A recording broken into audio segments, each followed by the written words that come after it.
Finalmente hoy se dio inicio a la franja televisiva por la campaña a favor y en contra del proceso constitucional que Chile plebiscitará el próximo 17 de diciembre. ¿Logrará encantar al electorado? ¿Convencerá a algún indeciso? ¿Qué les pareció a nuestros invitados de esta noche de la franja? Bueno, y además en una semana que ha estado marcada por el escándalo del audio filtrado, hubo cosas que también pasaron un poco bajo el radar, pero que hoy vamos a tocar. Por ejemplo, la suspensión del alcalde de Valparaíso, Jorge Sharp. ¿Qué ocurrió en este caso? Se lo vamos a contar aquí en el programa. Y además, cayó parte de la banda que se robó, ¿se acuerdan? Los computadores y hasta una caja fuerte del Ministerio de Desarrollo Social por allá por julio de este año. Bueno, hay mucho para conversar en este remate de semana. Sean bienvenidos y bienvenidas a Tiempos Violentos. Si nosotros aplicáramos la ley nueva, dado que existen delitos funcionarios acá, en estos mismos hechos podrían ser sancionados primero en una relación de pena entre 3 y 10 años, con pena de cumplimiento efectivo, es decir, sin beneficio, o beneficios acotados, y en tercer lugar, sin la posibilidad de que puedan concurrir sobre ella un tipo de atenuantes como la irreprochable conducta anterior. Es decir, un sistema mucho más severo, porque la ley de delitos económicos lo que busca, más que el aumento de penas, es el cumplimiento efectivo de la pena. Ahí tenemos al ministro de Justicia y Derechos Humanos, Luis Cordero, en entrevista con Radio Infinita, ¿no, equipo? Con Radio Infinita, planteando esta posibilidad de que, ¿qué pasaría si es que este delito que se está investigando, ¿cierto?, tiene alguna relación con la ley de cuello y corbata? Que es algo que muchos se plantean. Bueno, ahora no hay ley de cuello y corbata. ¿Esto es un delito de cuello y corbata? Hay muchas preguntas respecto de aquello. Vamos a conversar con nuestros invitados en esta noche de día viernes, saludando en primer lugar, a don Gonzalo Chacón, abogado de Renovación Nacional, además ex vicepresidente de aquella colectividad. Gonzalo, muy buenas noches y gracias por estar aquí. Muchas gracias por la invitación. Feliz de estar aquí con ustedes. 10 segundos para comentar esto. Bueno, yo creo que en cuanto a la ley de cuello y corbata, por supuesto que aplicaría en este caso, entendiendo que hubo en el fondo... ¡Ay, tiempo! No, vamos a profundizar. Dame un segundo. Sí. Déjame saludar al resto y entramos en materia. Estamos esta noche en el estudio también con Natalie Campuzano, consejera del Gobierno Regional de Valparaíso. Natalie, muy buenas noches, gusto de verte. Adelante con 10 segundos. Sí, bueno, muy buenas noches, un gusto estar acá en este espacio y sin duda lo que hemos estado viendo esta última semana nuevamente golpea la institucionalidad, que es algo que efectivamente yo creo que lo resienten todos los chilenos y las chilenas y que creo que efectivamente hay una crisis de la institucionalidad. Perfecto. Que la idea es poder abordarlo. Y también nos acompaña el vicepresidente del Partido Socialista, don Arturo Barrios. Arturo, gusto de verte, 10 segundos para ti. Hola, buenas noches a todos y todas. Grandes saludos. Sin lugar a duda, delito cuello corbata, sanción, persecución de los hechos y los acontecimientos. Y un saludo a Rayén Currihuil, gran carabinera de 23 años, sí, atentado por Granada. Lo conversábamos ayer en Sí, de verdad que es una cosa bien notable, porque además hemos visto tantos jóvenes en los Panamericanos. Ella de verdad, medalla de oro en lo que ha hecho y todo nuestro respeto y nuestra humilde... no sé si como pedir disculpas, pero realmente cuando una persona de 23 años que ejerce su función es atacada con este nivel de bestialidad y con este nivel de violencia, a uno no le puede pasar indiferente. Es bien tremendo, lo vamos a conversar también durante esta noche y todos coinciden en el mensaje. Sí. Gonzalo, quiero retomar contigo para cerrar bien la idea. ¿Cabe en este caso del famoso audio de Luis Hermosilla, Daniel Sauer y Leonardo Villalobos, la irrupción de la ley de cuello y corbata, investigar esto y que tengan penalidades asociadas a esa ley? Por supuesto que sí. A ver, aquí hay que hacer una investigación, claramente. Todos esos hechos que se están señalando en este audio que dura bastante, más de una hora. Casi 2 horas, sí. Sí. Habla de varios delitos que en el fondo tienen que ser investigados, de posibles coimas, de unas boletas, unas facturas falsas. Entonces... El audio es de junio. Pero la ley entra en vigencia el 17 de agosto, posteriormente al origen, al momento en que el audio ocurre. ¿Tiene alguna incidencia aquello? A ver, la ley en el fondo es solo retroactiva cuando beneficia a la persona persona que comete algún delito. Entonces, en este caso, no aplicaría en cuanto a ese ámbito, pero sí, por supuesto, que es constitutivo de delito todo lo que se señala en ese audio y, por supuesto, esperemos que se investigue porque es muy grave el tema de las coimas, sobre todo a instituciones públicas y aquí está en juego Hay mucho en juego. estoy Hay de mucho en acuerdo. juego. Sí. La opinión pública está muy pendiente de este caso. Este caso ha sido como una constante caja de Pandora. Desde que estalla, empiezan a aparecer antecedentes y antecedentes y antecedentes que sorprenden, que golpean. Veamos el siguiente titular. Mire. Fiscalía revela que recibió el lunes 13, comienzo esta semana, el audio de conversación entre abogados investigados por soborno y jueza les negó el primer allanamiento a la oficina de Hermosilla.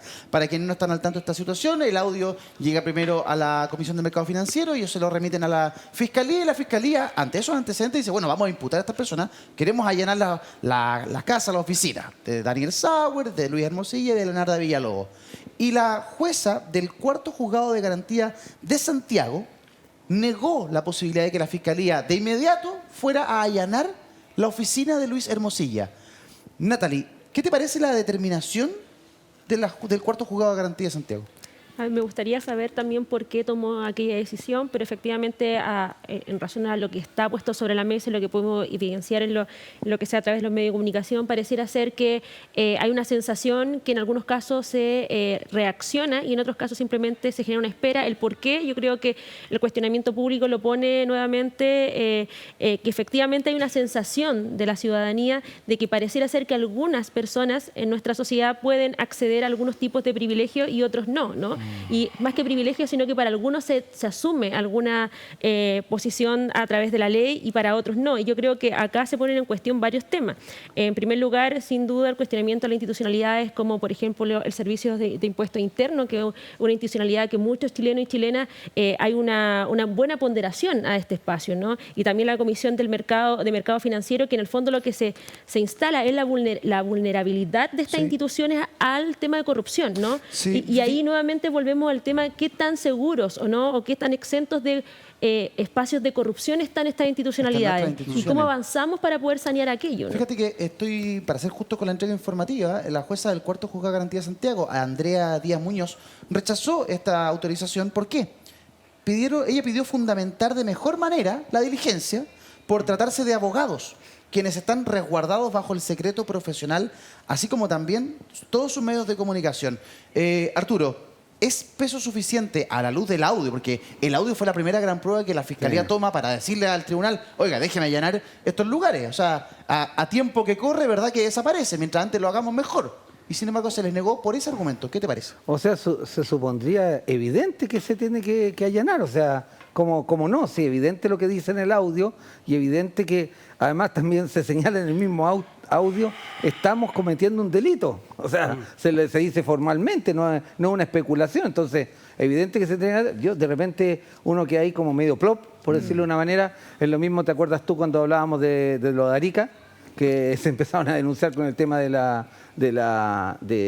esta cosa del tren de Aragua, cosas así. Yo lo que quisiera señalar es que esto atenta directamente contra la fe pública porque siempre está dotado desde el espacio de los políticos, de los alcaldes, de los diputados, ¿no? Entonces siempre está dotado un manto de duda, ¿no?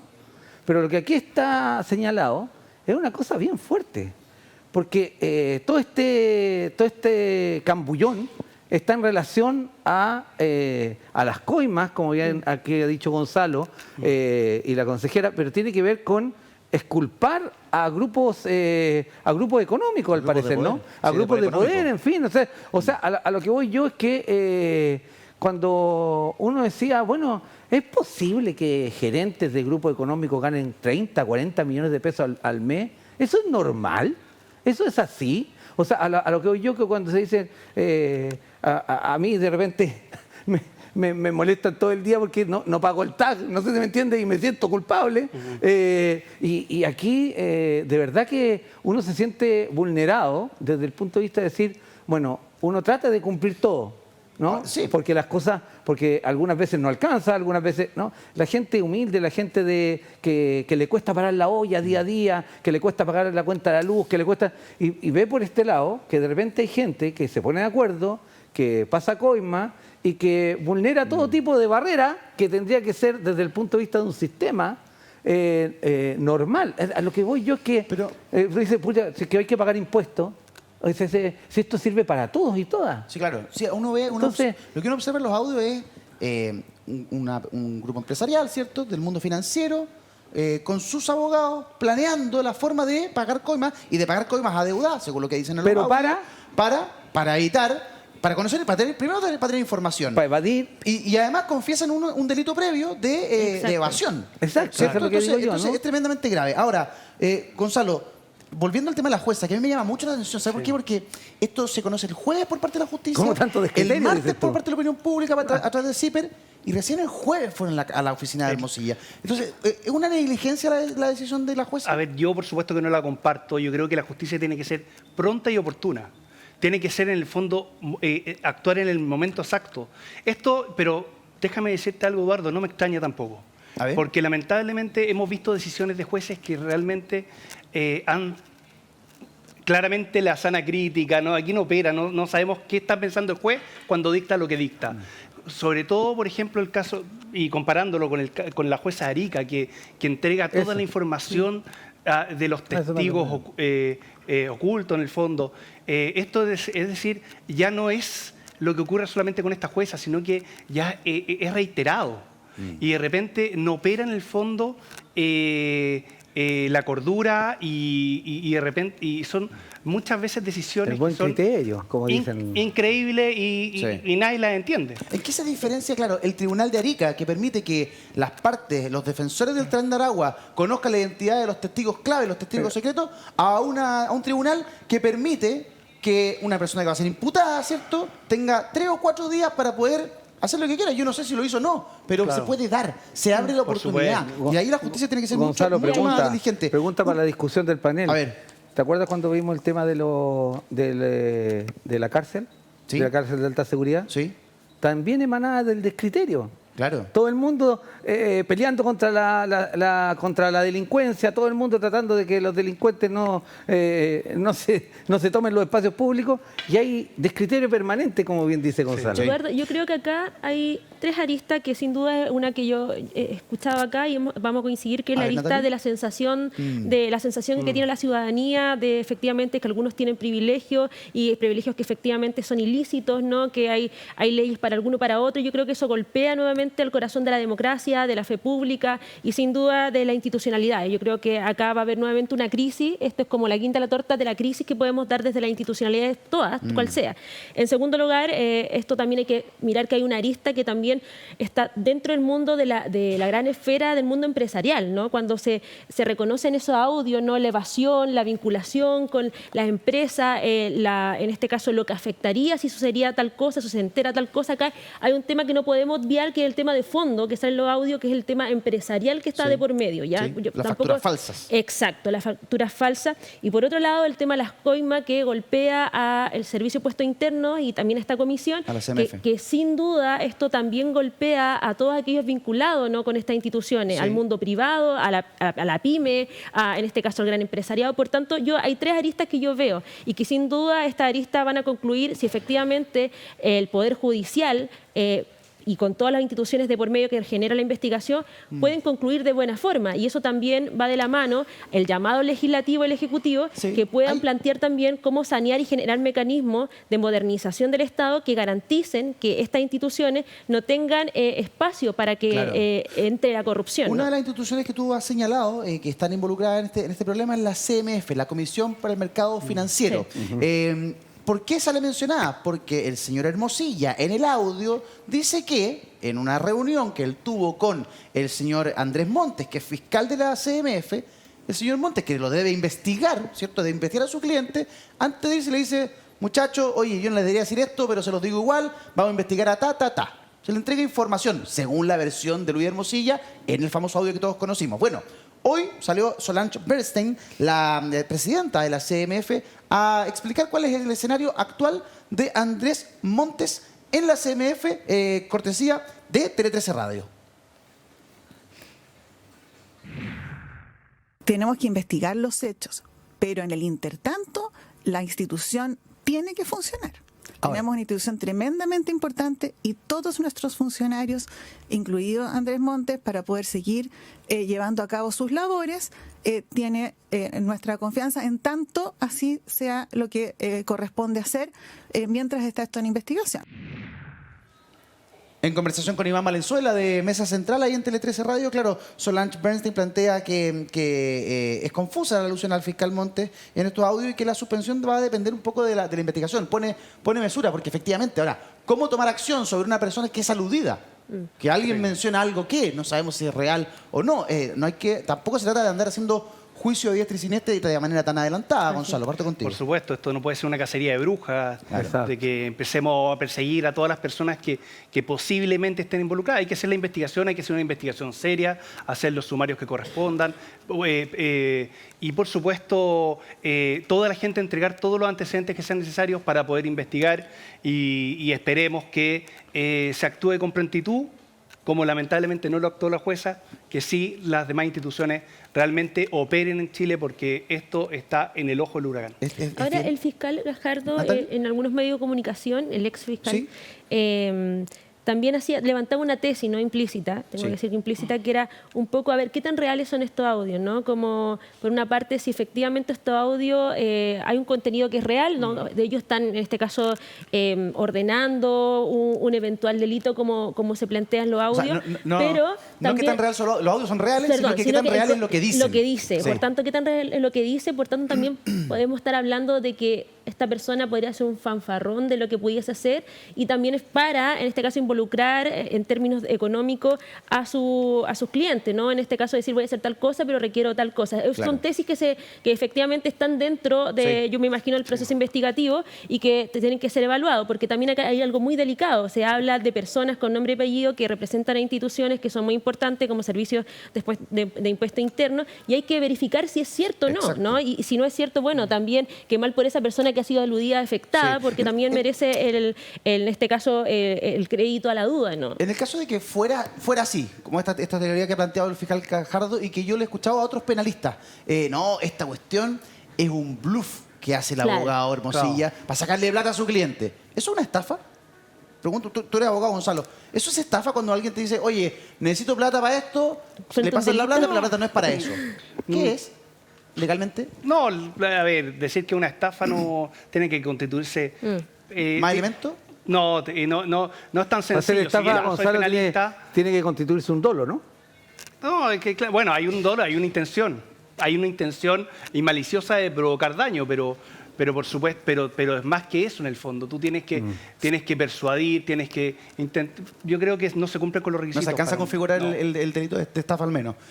¿Tú crees esa posibilidad, Arturo, de que aquí no haya sido real esto de que le dieran plata a alguien de impuestos internos, que no era real, que había que levantar una caja con plata en efectivo para pasarle sobres con plata a gente de impuestos internos de la CMF y que podría haber sido todo un gran bluff de Hermosilla para quedarse él con plata? Ahí estamos en el rango de lo que es y de lo que uno sospecha que o fue. de lo que podría haber sido, claro. Entonces yo creo que ¿Pero te cuadra? por todos lados suena mal, ¿ah? Por todos lados suena mal. Sí.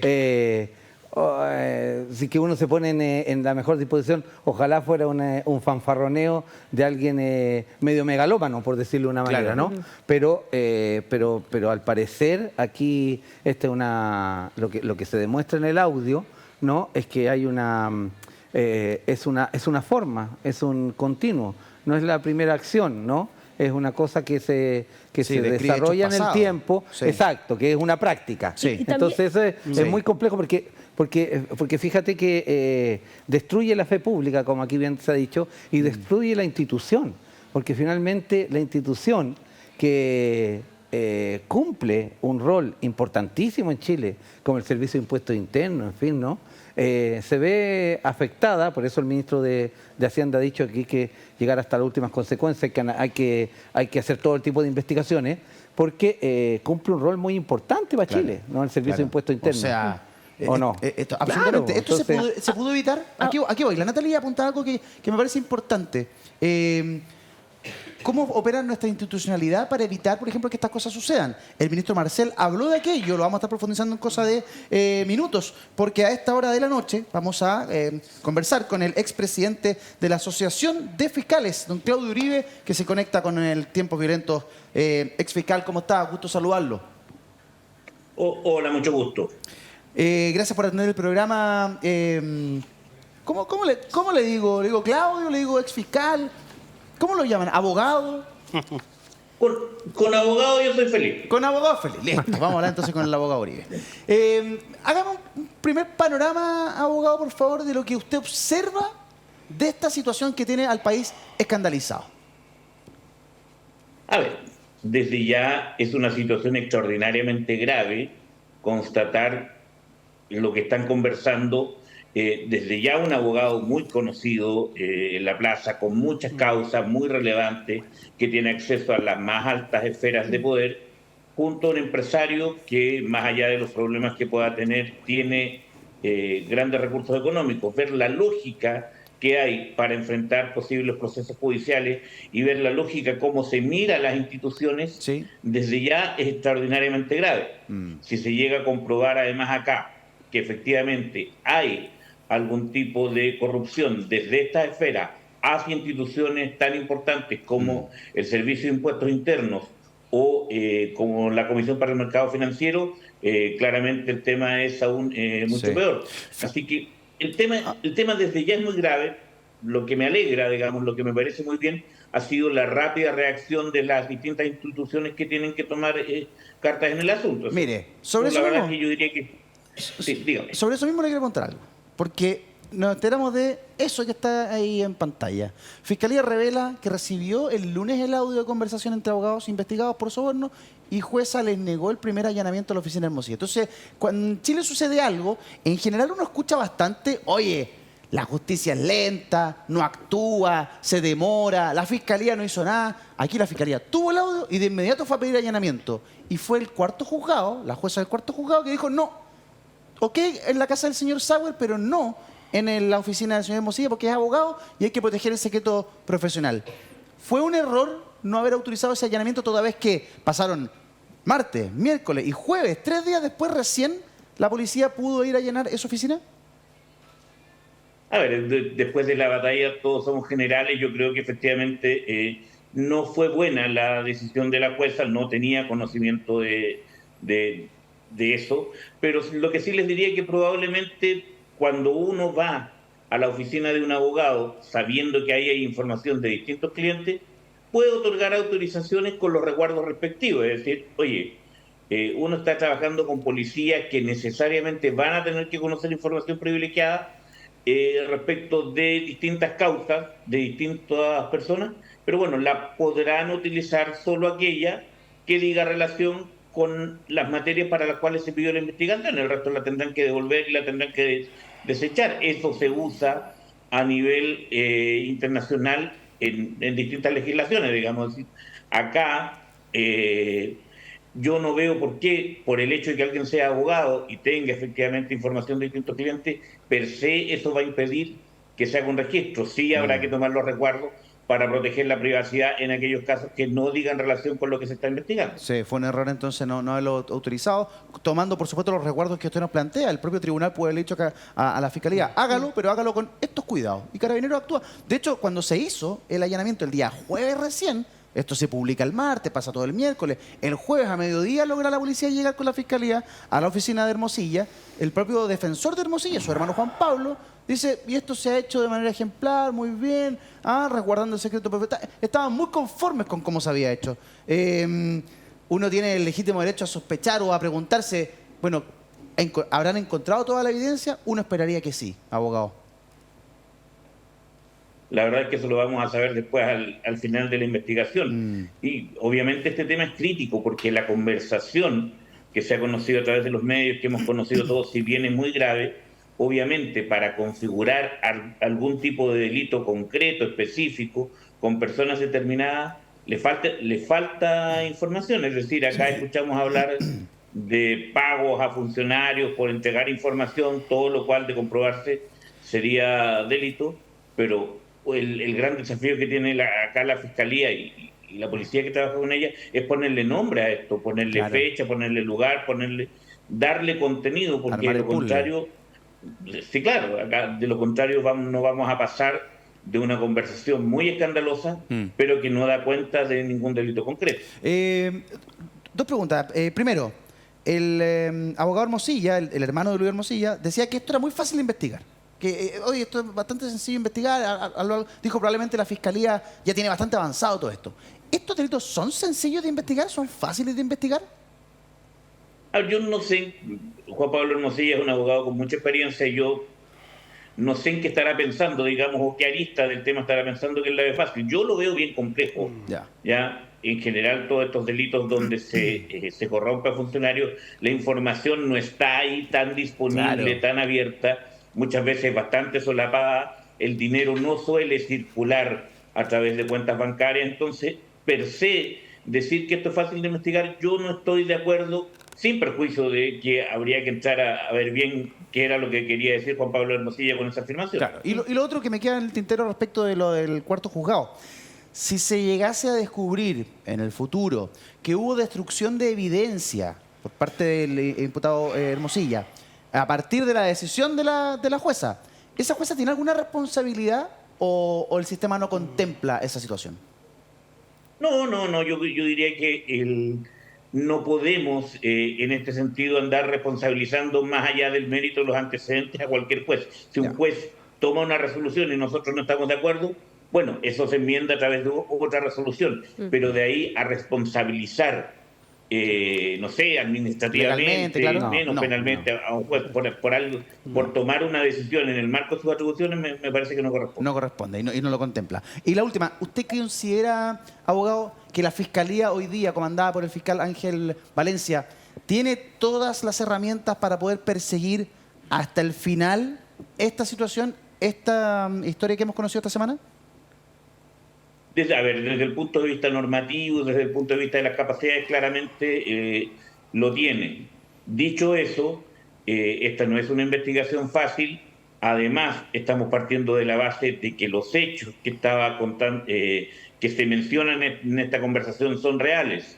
Es decir, que hay personas que efectivamente recibieron dinero destinados a ejecutar actos que no correspondían en el marco de sus funciones como funcionarios públicos. Si es en el fondo, dicho eso, ya están todas las herramientas, pero ni siquiera tenemos certeza a estas alturas que la conversación de Luis Hermosilla con estas otras dos personas dé cuenta de hechos que realmente ocurrieron. Entonces, falta por despejar ese interrogante. Es la gran duda que muchos chilenos tienen, muchas personas tienen. Ok, tú puedes decir que hiciste o que vas a hacer A, B o C. ¿Ocurrió? No lo sabemos todavía y está ahí en manos de la justicia poder determinar aquello. Abogado Claudio Uribe, expresidente de la Asociación de Fiscales de Chile, gracias por el contacto con Tiempos Violentos. Que esté muy bien, gusto saludarlo. Igualmente, un gusto, que estén muy bien. Buenas noches, nos vemos. Eduardo. Natalie, dígame. Si me permite, yo creo que quiero insistir con algo relevante. En los audios sí, lo que se indica es si una constitución de delito, que en este caso la evasión, el tema de la factura, que sí está, y que me imagino que eso es lo que está, en este caso, la centralidad que ya tiene como investigar, en este caso Fiscalía como tal, y también la jueza que tenía para ir directamente al empresario y no directamente a Hermosilla. Me imagino que eso pudo haber sido la figura, y lo demás, como bien tú dices, ABC de lo que no se realizó, por tanto eso queda también como un escenario investigativo, sobre todo con los funcionarios de estas instituciones que ya mencionaba, pero sí se tiene que abrir una arista de investigación y profundización, porque en los audios que se escuchan sí se declara que hay un delito ya que se concretó. Cometido. Exacto. Claro. O sea, reconocen uno. Cuando Sauer le dice a Hermosilla, le habla de la Leonarda, de la Leo, dice. Y dice, bueno, cuando yo la conocí, ¿cierto? Le pasé 140 millones porque me estaban buscando por 3.500, le pasé 140, 40 eran para ella, 100 para el servicio. Y después ella dice, sí, le pasé 100 al del servicio. Si aquí ninguno de los tres que habían parado en el video. Claro, pero Eduardo, dígame. Una cosa, lo que hablaba el ex fiscal, si bien se señala que se hizo, se tiene que probar. Hay que probar, claro. Y es distinto un robo de un computador o hablando de... O de una caja fuerte. De una caja fuerte. No, no es tan fácil de probar porque aquí hay que interrogar gente, tienen que... en el fondo, no es... es un delito que comparto lo que dice el fiscal, es bastante complicado Sí. de poder en el fondo encontrar las pruebas necesarias. Se me llamó la atención cuando Hermosilla, hermano, Sí. Juan Pablo, dice, esto es muy sencillo, ¿ustedes lo escucharon? Esto es fácil, les digo, yo la fiscalía ya lo debe tener más casi que resuelto. Y dije, vamos, ¿qué le pasa? Iba a tener harto tiempo también Sí. de duración en este caso. Sí, Lo más además, probable esto va a tener que muchísimo vamos a tiempo, tener sí. Arturo. 2 Sí, años. volviendo al diálogo anterior, lo que ocurre es que el proceso de fe pública ya está dañado. Sí, no, eso Por es tremendo. Sí. bravuconada o porque Sí, claro. o por el daño delito real. que ha de comprobarse, Claro. no con toda la investigación como aquí se ha señalado, pero ya en la fe pública está dañada. Y finalmente todos estos procesos van dañando el sistema democrático.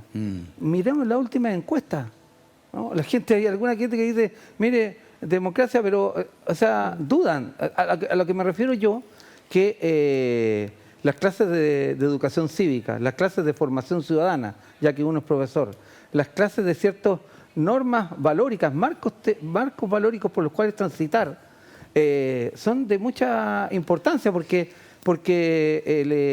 la gente se siente absolutamente vulnerada, Sí, po. se siente pasada por el aro, por decirlo menos. Podríamos utilizar una gran cantidad de conceptos vulgares, pero lo que siente la gente es que tiene que levantarse todos los días a las 6 de la mañana, que tiene que pagar la olla, que tiene que pagar la luz, que tiene que pagar el gas, ¿no? Y aquí hay Claro. algunos que pagan moya. Sí. No, Pagan moya y que además vulneran todo tipo de confianza, Sí. porque la gente aquí... no, Estoy contigo, Arturo, este es un debate también profundamente ético. Eso es lo que Cuando digo ella yo, dice, po, hay oye, cosas- este país, o uno de ustedes dice, oye, este país se fue a las pailas prácticamente porque le habían asaltado, Claro. y después se siente y dice, bueno, ya, ¿y ¿cómo vamos a estafar al país nosotros ahora? No, o sea, es impresentable. Y además Ahora, donde viene la crítica completamente hacia los que ejercen, en este caso Gonzalo la ejercía, pero la política, ¿no? No, la política, los políticos son corruptos, los políticos son aquí, Sí. los alcaldes son allá. No digo que, no quiero tapar el sol con un dedo, pero lo que quiero señalar es que este es un tema mucho más de fondo Sí. y mucho más, hay un cierto hilo conductor que en algún momento el tema del dinero, de las lucas, como se dice en buen chileno, desquicia a la gente. pero ahí está, ahí está Desquicia a la cayendo gente. una generalización, O sea, yo creo, Arturo, porque así como tú dices, no Eduardo. todos los políticos son corruptos. Desquicia a la Cualquier persona gente. puede decir, no todos los empresarios hacen lo que hace Daniel Sauer. Obvio que no. Claro. O sea, la generalización es muy dañina también. Sí. El También, problema es que hay pues, una eso es lo que sensación de digo. impunidad. Sí. Y no solamente en este caso, sino que en general. Yo siento que si no hay... tiene que llegar el minuto en que alguien realmente pague con cárcel efectiva para que esto empiece a parar. Porque cada día conocemos hechos nuevos y va una ola tras otra. Torrealba, Caso Rojo, Caso Convenio, ahora este tema, Sí. y va a salir otro más adelante. Sí. Parece que la gente cree que robar o intentar de hacer fraude al fisco le sale gratuito. Sale gratis. Mira, O también en el privado. Natalia hablaba En el de privado, la o También en en todo el privado, funcionamiento también de en las el privado, no instituciones. solamente con el fisco. Pero, espera. O sea, una forma, lo que yo quiero decir, Gonzalo, que me capturó bien la conversación acá, porque si que un debate público como el que estamos llevando a cabo acá tiene una cosa importante o pertinencia en la gente, es decirle, mire, esto no se hace. Claro. Te pillen o no te pillen, esto Exacto. no. Sí. Te fijas tú, ni en el mundo privado, ni en el mundo político. Sí. O sea, porque aquí es como que a mí se me quedó el celular aquí y Lo después importante- vuelvo. Claro. Lo importante es como si tuviera la yo certeza que no va a creo estar. lo Mira, importante, coincidiendo con lo que se ha dicho acá, es que esto no se normalice. Que yo creo que Eso es, también, está llegando muy un bien. punto que muchas veces ya normaliza. Otro caso más, otro tema más. Sí, Entonces, claro. creo que esto Perdón, yo hasta la cabeza de comparto asombro. y más allá de la opinión. Por eso hago el llamado al Ejecutivo y al Legislativo, conjuntamente, que estamos en el momento, ya viendo todo lo que ha pasado, de hablar de la modernización del Estado, pero en serio, porque se está pidiendo a gritos que suceda, porque si no vamos a dejar esto abierto y va a pasar otra vez, y yo creo que no es correcto que nos acostumbremos a este tema. pregunto, ¿tiene un punto el ministro Marcel cuando habla de la ley de inteligencia económica? Escuchemos lo que dijo en Radio Infinita y seguimos conversando. Para levantar el secreto bancario primero hay que avisarle a la persona involucrada. Y luego, si la persona no está de acuerdo, hay que demostrar, ¿cierto?, la justificación para levantar esa información. En Chile hemos tenido muchas restricciones en esta materia durante muchos años, hemos tenido mucha discusión sobre el tema del secreto bancario, tenemos actualmente un proyecto en el Congreso, que es el proyecto de inteligencia económica contra el crimen organizado, que facilita este proceso cuando se están realizando investigaciones respecto de situaciones que pueden constituir delito, o que pueden ser parte del camino del dinero de actividades ilegales. Entonces, aquí hay un caso bien concreto. ¿Ministro? El ministro de Hacienda, Mario Marcela, hace referencia al proyecto de inteligencia económica que está en el Senado, ¿cierto?, durmiendo, y que para su gusto puede ser una herramienta que podría haber servido, Gonzalo, para al menos evitar cualquier tipo de corrupción en la historia que hemos conocido esta semana. ¿Tiene sentido el ministro? Por supuesto que sí, tiene mucho sentido. A ver, el tema, lo que hablaba el ministro Marcel del tema del secreto bancario es realmente algo que da para pensar, no solamente en el ámbito penal, sino que en todo tipo de ámbito. Para poder acceder a una cuenta corriente, los fiscales o un determinado juez, hay que pasar por 5 o 10 trámites, entre medio la persona de la cuenta corriente la cierra, traspasa los dineros.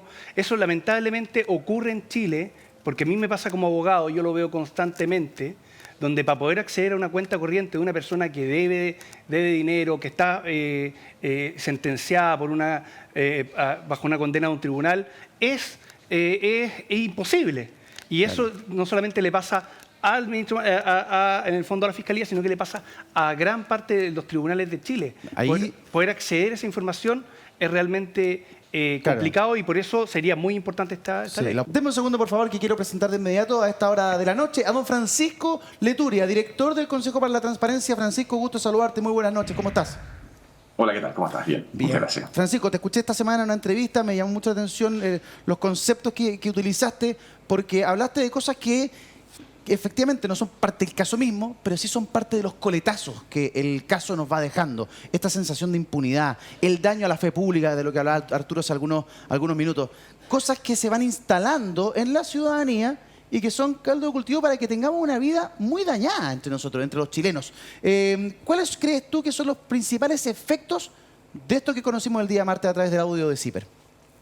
Mira, la verdad que ese daño ya se había instalado antes, esa sensación de desconfianza, yo creo que se explosionó con el caso del financiamiento ilegal de la política, la actitud que tuvo el Servicio de Impuestos Internos, el Ministerio Público, y esto no viene a más que a confirmar, o por lo menos a permitir que la gente en su mente confirme que todo pasa así, cuando yo creo que además no todo pasa así. En todas partes del mundo hay psicópatas, hay fascinerosos, hay coimeros y corruptos, y ladrones y violadores, y gente mentirosa. Y Chile nunca va a ser la excepción. Entonces tenemos que tomar los resguardos de una vez por todas. Recién estaba escuchando al ministro Marcel, ¿sí?, hablando de cosas que sí son importantes, pero la verdad, si queremos hablar en serio, hablemos de la independencia del Servicio de Impuestos Internos. Cuando alguien se ponga a hablar de la independencia del Servicio de Impuestos Internos, yo lo voy a respetar y lo voy a tomar en serio. Antes de eso, chaya. No chaya, son cosas, son pequeños pasos adelante. Pero la verdad aquí tenemos que mejorar mucho los sistemas de control y tenemos que hacer un montón de cosas, porque siempre va a haber gente que se vaya a saltar las reglas del juego y que va a jugar fuera de la ley. Ahora, yo no creo que esto sea un caso, esto no es Odebrecht, esto no es Hunter Biden en Estados Unidos, esto no es Tangentopoulos en Italia. Esto es un abogado, no sé yo si esto no lo he visto como una práctica generalizada, que tampoco está hablando de coimas de 10 millones de pesos, o de 100, de 140, no de 100 millones de dólares, o de robo de elecciones, o cosas que realmente, cuando se habla de corrupción en otras partes del mundo, los estándares o lo que se llama corrupción en otras partes del mundo es algo mucho peor. En todas partes va a haber coimeros y corruptos, hay que agarrarlos y meterlos presos, porque si no, en el Chile de hoy, la sensación de que nada funciona se va a instalar. ¿Tenemos la institucionalidad para evitar que estas cosas sucedan, o para evitar que estas cosas se repitan, o si pasan, para que no queden en la impunidad?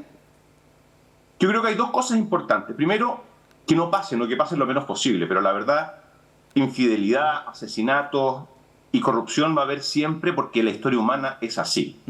Pero hay otra cosa, que es la confianza de la gente. En Chile está muy dañada y por lo tanto hay que dar un golpe de timón fuerte. Este caso es una prueba de fuego para la institucionalidad, porque es aquí. incluso para los propios funcionarios del Servicio de Impuesto Interno, de la Fiscalía, de la Comisión de Mercado Financiero, que están todos metidos en un mismo saco, si no entregan, dicen ya, todos los que tienen algo que ver con esto, entréguenlo. Es su propio prestigio y reputación lo que se ve en juego. Yo creo que la confianza de la gente, que viene ya desde el estallido muy machucada, y que no ve que hayan habido muchos cambios, o sea, si en este caso no se actúa rápido, queda la sensación de que no pasa nada, de que nadie se va preso, que se inventa un resquicio, que la prueba es ilegítima, que la fruta podría. Si en esto no hay un golpe de timón fuerte en la institucionalidad, la gente va a empezar a desconfiar de todo, va a empezar a tomar la justicia por mano propia. Eso es un problema muchísimo más grave que puede venir. Fíjate que hablaste de la independencia del Servicio de Impuestos Internos. Me acordé de la entrevista que hice ayer en el programa a Cristian Vargas. Él fue ex jefe fue ex subdirector de Impuestos Internos. Fue un hombre clave en el caso Penta, cuando el servicio no quiso avanzar con las querellas en el caso SQM, él sale del servicio, 20 años en el servicio, salió muy molesto de ahí porque el servicio no empujaba el camino hacia la justicia. Bueno, te pregunto, ¿qué cambios hay que hacer en impuestos internos para que efectivamente sea un servicio al que no solamente el almacenero, el pequeño comercio, le tenga respeto, sino que también este tipo de personas que son capaces de, al menos en un audio, grabar perfectamente y comentar que son capaces de poner 100, 1.000 millones de pesos para poder saltarse una multa? Oye, primero que nada quiero abrir un haz de duda respecto, porque además lo que ha estado saliendo en la prensa ahora en las últimas horas, de que estas cosas hayan sido verdad. Si era verdad que Hermosilla era el jefe de inteligencia del Partido Comunista y paralelamente el abogado de la UDI después, y que de verdad... Bueno, no, te quería dejar esa línea de duda que no sé si se alcanzó a escuchar, de que todo esto sea puro cuento y que no haya sido nunca jefe de inteligencia del Partido Comunista, que sea todo mentira. Perfecto. Pero por otro lado, cosas básicas, independencia del Servicio de Impuestos Internos, porque hoy día no estoy diciendo que pase ni que vaya a pasar, pero puede llamar con un telefonazo de alguien con poder, al director se le ordena una cosa y si no, se va. Y si no, se va hasta que llegue alguien. Eso es lo primero. Luego, sistemas de mejora continua. La verdad que no puede ser un país donde tanto dependa de un funcionario que hace dedito para arriba, dedito para abajo, cuando hay alguien que se puede ir preso, que tiene en la estacada 3.500, 10.000 millones de pesos, las posibilidades de que intente corromper, que intente amenazar. Hay gente inescrupulosa, siempre se va a encontrar la persona que quiera, con mentalidad psicopática, que vaya a ir por algún funcionario, y siempre va a haber algún funcionario que se va a tropezar. Entonces, hay que tener sistemas más objetivos, probablemente de vigilancia colectiva, por lo pronto un sistema autónomo pero eso creo yo que es lejos lo más importante, la autonomía del Servicio de Impuestos Internos, que nadie la quiere poner cuando está en el poder porque no les conviene, es mucho poder. A ti te perdono, a ti no, a ti te rebajo. Mira, la película que los chilenos y chilenas nos podemos pasar es horrible, es horrible. Sí. ¿Por qué no lo hacen? ¿Cuál es el interés? ¿Cuál es la motivación de por qué no lo hacen? Si es obvio.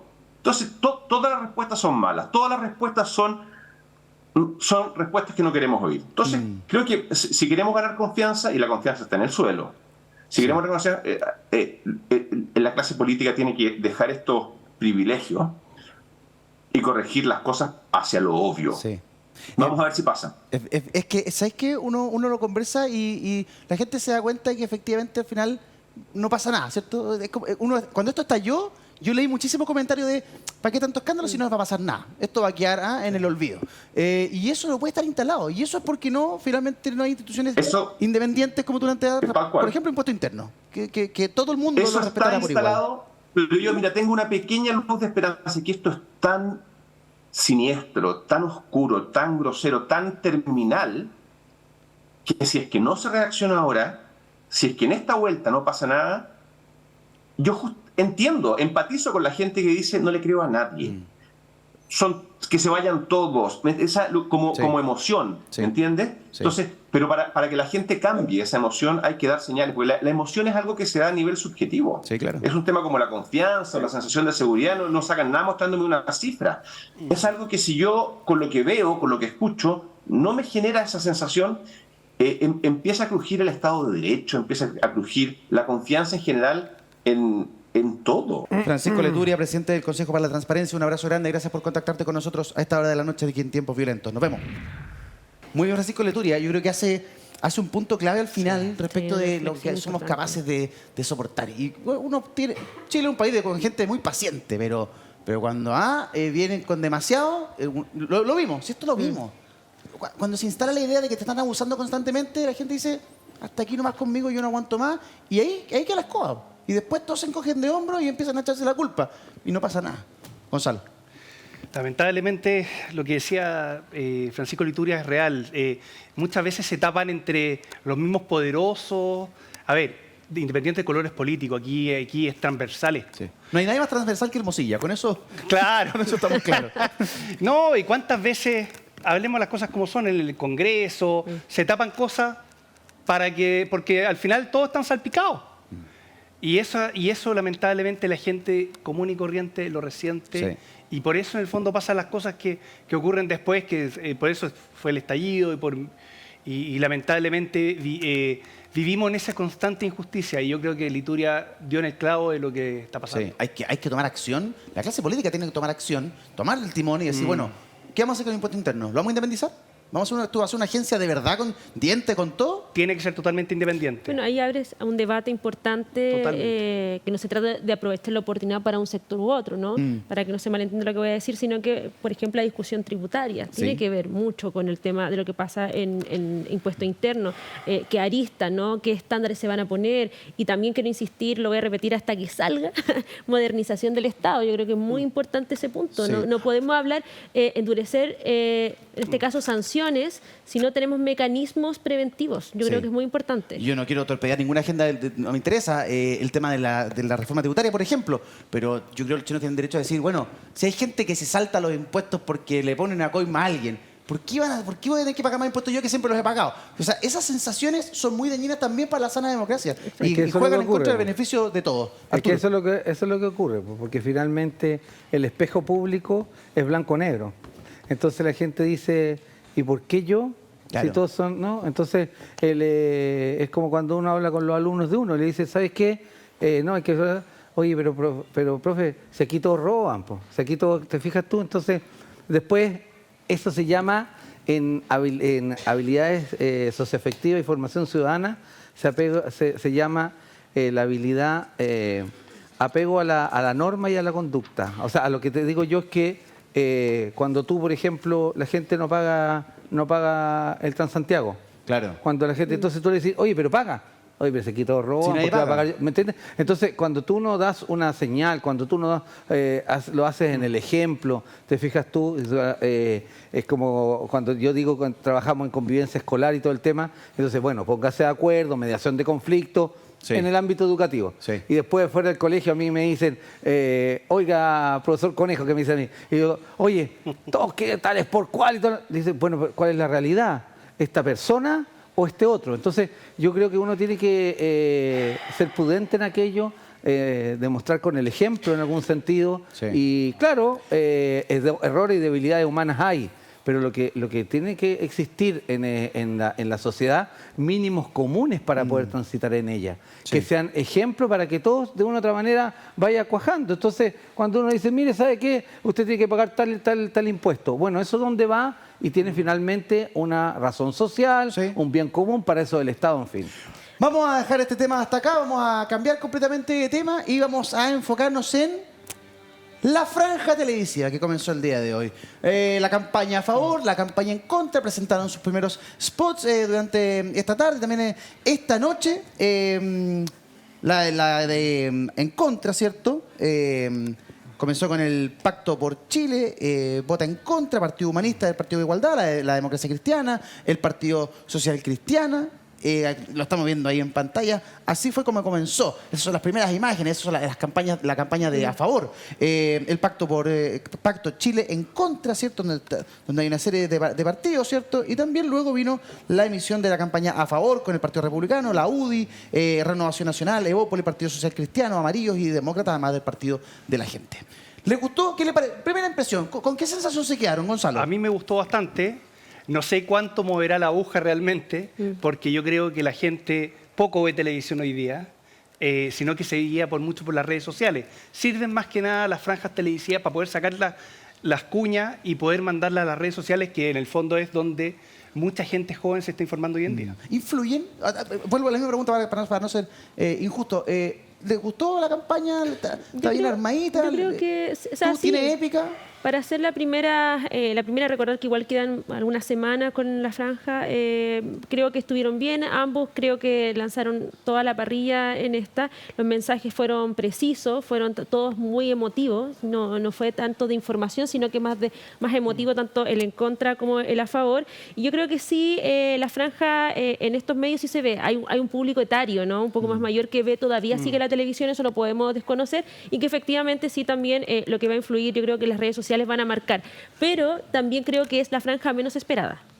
Yo creo que este plebiscito, no hay claro, no hay sensación. Yo recuerdo en el escenario anterior, sobre todo para nuestro sector, era qué va a pasar con la franja, ¿no? ¿Qué tanto mueve? Hoy día pareciera ser, con todos los casos que hemos hablado en este programa, esto es un tema más del día, pero que tampoco ha sido el tema principal. Y uno lo nota a través de los medios de comunicación, lo que ha ido escuchando, etcétera, y creo que es uno de los momentos menos esperados por la población. Un poquito de hastío con los procesos constitucionales. La gente ya no quiere saber mucho.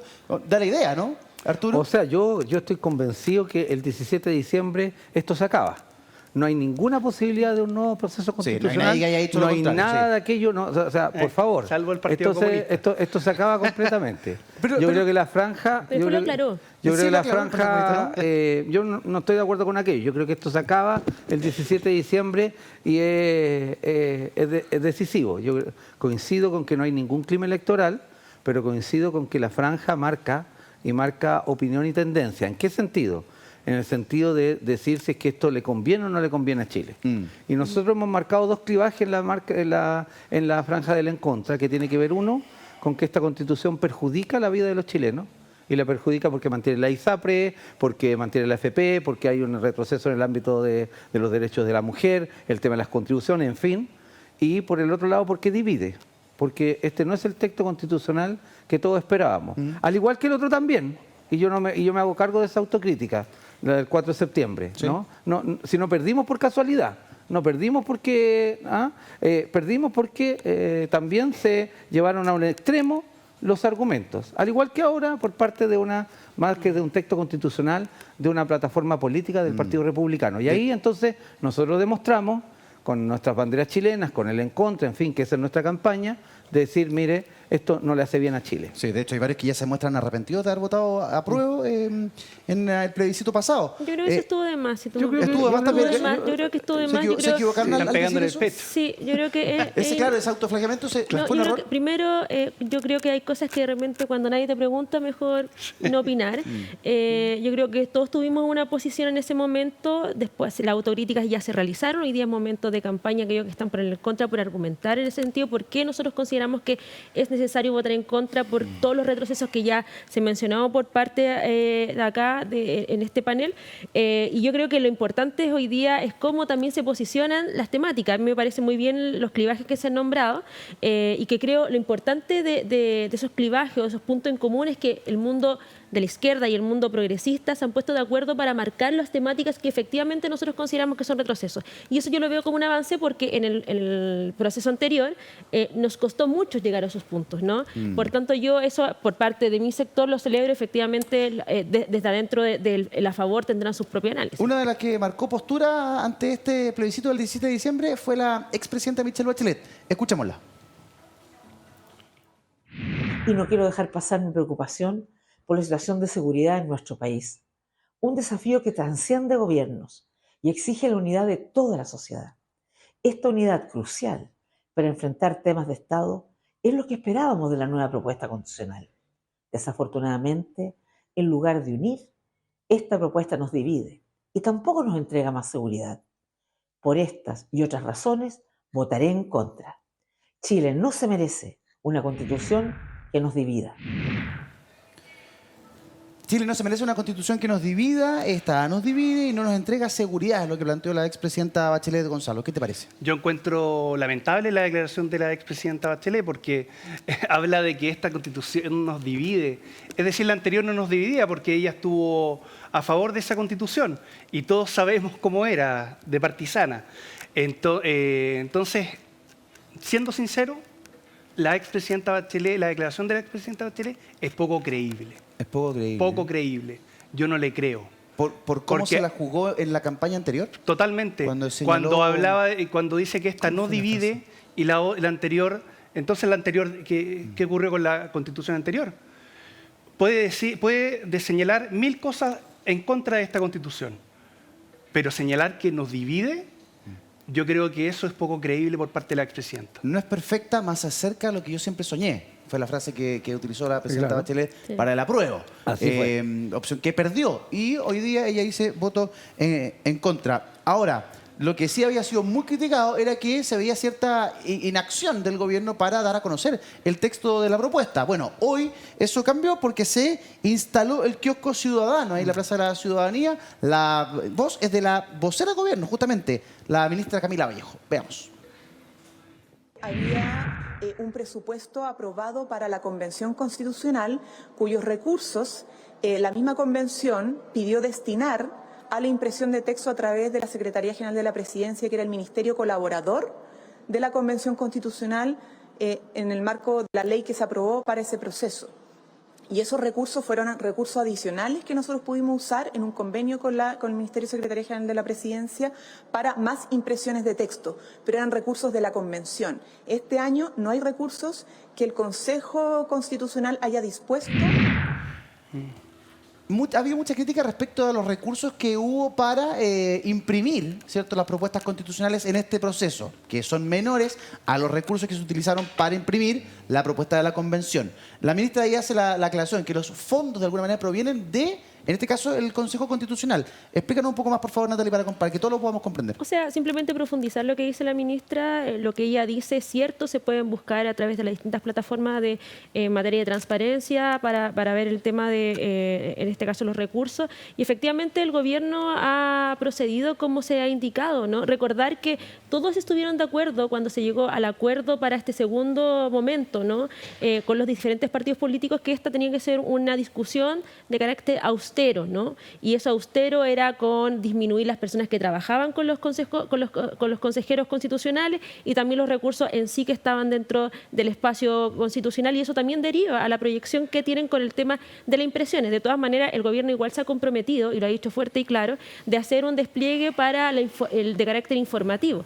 Ahora, también hay algunos que dicen que en este caso el presidente debiese o el gobierno debiese tener posición. Frente a que en el anterior proceso indicaban que el gobierno no tomara posición, claro, ¿no? Entonces también hay una controversia que yo diría que es muy conveniente según la situación, y que algunos maliciosamente este proceso lo quieren llevar a vincularlo con el gobierno, ¿no? Vincularlo con el gobierno y que el gobierno pague los costos de cuál sea el resultado. Claro. Y yo creo que el gobierno tiene que mantenerse la línea que hoy día se está manejando, que simplemente tener este carácter informativo y con los recuerdos pertinentes que tiene que tomar para que tampoco se malutilice, ¿Debió ¿no? haber sido esa la actitud del proceso pasado? Yo creo que el proceso pasado, bueno, fue de aprendizaje para muchas cosas. Yo, si tú me preguntas a mí, ¿no? Yo creo que el gobierno tendría que, en razón a eso, tendría que haber marcado más posición, porque era muy ambiguo. Yo, de alguna otra manera, era como... Le pedimos al presidente posición, pero no hubo posición, pero todos sabíamos cuál es la posición. Entonces había que tomar una definición, ¿no? Porque le iban a pegar sí o sí. Vamos, Arturo, no va a haber presencia de ministros en esta campaña. No. Y ya se está diciendo que, bueno, ¿por qué no? Lo que plantea un poquito Natalie, ¿qué te parece que el gobierno se arreste y simplemente se circunscriba a lo que es información? Yo creo que ante un mismo hecho no puede tener dos argumentos. O sea, uno tiene que hacerse fiel a su argumentación. Si es que antes le pidió al gobierno que no participara, ahora tampoco. Otra cosa es informar, como aquí se ha dicho por parte de la ministra Vallejo. Ahora vuelvo al punto. Si ¿por qué no estoy de acuerdo con lo que ha dicho Gonzalo con respecto a la presidenta Bachelet? Porque hubo una inflexión después del 4 de septiembre.